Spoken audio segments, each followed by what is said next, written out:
with where Floss got, I felt like I wasn't able to change anymore without just like completely abandoning or like alienating our fan base.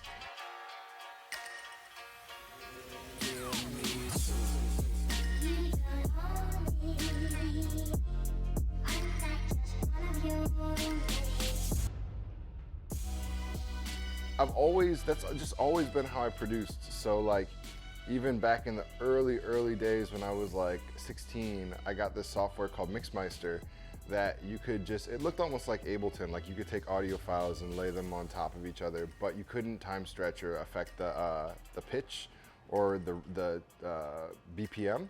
So if you had two tracks that were the same BPM, you could mix them. And so I just would find tracks that were the same time and mix them together and make like mashups. This was before mashups was even a thing, just like doing this in the burbs at my house. And so now I find that like my production style still is based off of that thing that I was doing when I was a kid, which is just taking random bits of audio and random clips of audio and then rearranging them or chopping them and cutting them and finding like a cool way to reinterpret them. So yeah, that's always been my thing, and so I'm just like continuing to push it. There's a lot of pressure to do originals because like there's so many streaming like avenues that you can't get on if you don't have samples cleared. So like Spotify, for instance, I only got one remix on there and stuff like that. So it's like definitely I gotta like put the music out so that people can hear it, but it's just not how I produce. Like I'm like, if you listen to like DJ Premier or like, I don't know, DJ Shadow or some of these like old guys that were sample heavy, like their original production that is like synth based is so different than the stuff that they were making that was sample based. And I feel like I kind of fall into that category, even though I'm sort of lumped into the EDM world where everyone's making these really massive pop records or attempting to. I still produce like a hip hop producer and still make music like hip hop. So the samples are going to be hard to let go of, but I do have a lot of pressure from like the label and shit to make originals. I don't want to force it, and I'm not in any rush to do anything after leaving Floss. I kind of like have really been taking my time and just trying to like enjoy making music again, which I hope comes through in the stuff that I've been putting out. But I want to find a way to really integrate like my style of sampling into an original production. If I can find a way to bridge that gap organically, then I'll do it, but you're not gonna hear a record from me that just sounds like I get demos from people that wanna collab and like, or even ghostwrite from me all the time, and it would just sound like some other top line trap record, you know, with like a pretty girl singing and then it goes into some dubstep shit. So like, I don't know, I don't wanna drop any of that shit. So I just wanna wait it out, and you know, when the time's right, then I'm gonna put out something cool. Not at all, but kind of by default, because I get a lot of free sneakers, and so like Nike or Adidas will send me stuff, and then I put it on my Instagram, and people are like, "Oh, you got the like some rare shit." So I never know what I got on, but like I do always have some fresh shit. Probably these actually. These are some TNs. These are some of the few that I bought actually. I fuck with TNs. I like Nike Air Max. 95, 97, and then yeah, these TNs are crazy. No, it's open season for sure. There's music I don't like, so I guess that's like probably what it is. Everything that I remix, even Smash Mouth, like I fuck with it, you know? Like I like the song in some capacity or another. The Smash Mouth thing was funny because my sister's friends, they like just make fun of me all the time because I fucking love that All-Star song, and so like they were like, "You gotta play that in your Chicago set," and I was like, "All right." So I made that remix just like kind of a beat a day style, like I just did it like on the day, just like as a joke for them, like an inside joke, and they thought it was fucking so funny in our little group chat that I like posted it on my Instagram, and people were like, "This is crazy." So like, yeah, no, you'll hear it tonight. I've been playing it in my set, and it actually kind of goes over. I kind of rotate. Right now I'm on edibles more than anything. Yeah, I found these little jelly like packs where you can kind of microdose, so you can quarter it and make different sizes and like really get an exact precise amount of milligrams.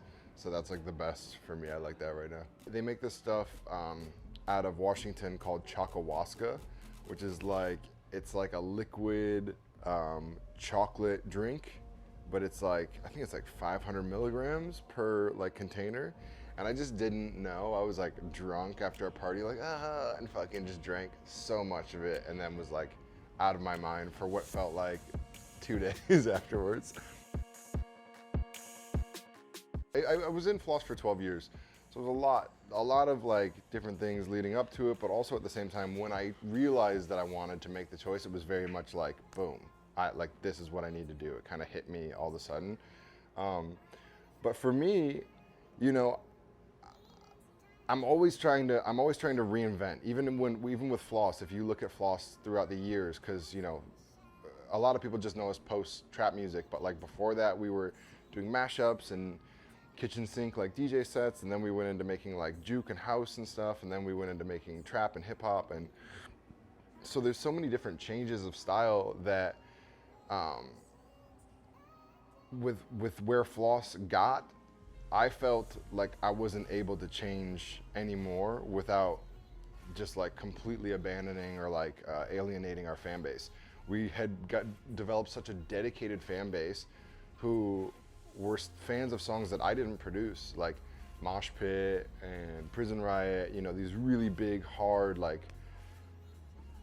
fight records, basically, like crazy records. But that's not my production style. So the stuff that I was making at the time and would try and put out as Floss just wasn't working. So that was a bit of it for me. It was like, yo, I need to go my own direction and rebrand this and repackage it and say, here's this. It's its own independent thing versus trying to pitch something new and different to fans that just weren't responding to it and weren't receptive to it.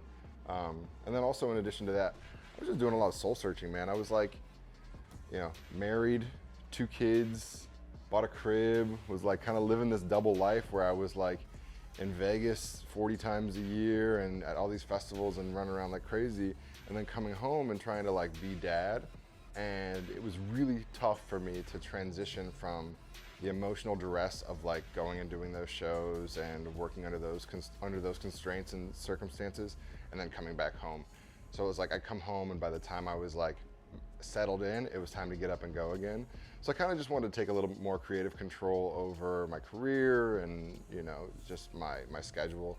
And yeah, Floss became most popular around the time of Mosh Pit, and that was the time where I'd taken on the role in the set as being the hype man. And so a lot of people identified me as a hype man, even though I'd produced a majority of the songs that they knew and were into. I actually was just being kind of typecast as like, oh, you don't do anything. You're not like a producer in this group. You just on the mic. Kurt's the DJ. Kurt's the producer. You know, people just assumed that. That's not their fault or anything. You know, it's not like they can really see, but it was just something that was sort of labeled on me, and it's been hard for me to outgrow that and like be able to break out of that sort of stigma or that label. So that's been a challenge for me. I've already released 2 mixtapes, like 60 plus songs, and yet I still people see like saying shit on Twitter or whatever, or on like Instagram being like, you're just a hype man, and it's like, all right. But yeah, other than that, honestly, like all things considered, that is such a small challenge and such a small annoyance in comparison to how like liberating and freeing it's been to be able to like just make whatever I want and like just remix anything. Innovation, man, like just trying new stuff, like, you know, being able to go out, make something different and see a crowd react to it. And it's like a comedian in jokes. Like comedians, man, they tell so many bombs. Like even the best of comedians, like Kevin Hart writes bad jokes, but they go to little clubs like this, they try them out, and if they don't work, they don't make it to the festival. They don't make it to the big headline HBO set, right? So it's super exciting for me to go in my room, write a bunch of music, write all these songs that I think are cool, then go out here and like play them for people and be able to see a live instant reaction from a crowd. If it's not good, I'm like, all right, cool, that's fine. But when it works and when it connects and the way that the song made you feel when you were making it is the way that the crowd is feeling when they're listening to it, like that just keeps you going, man.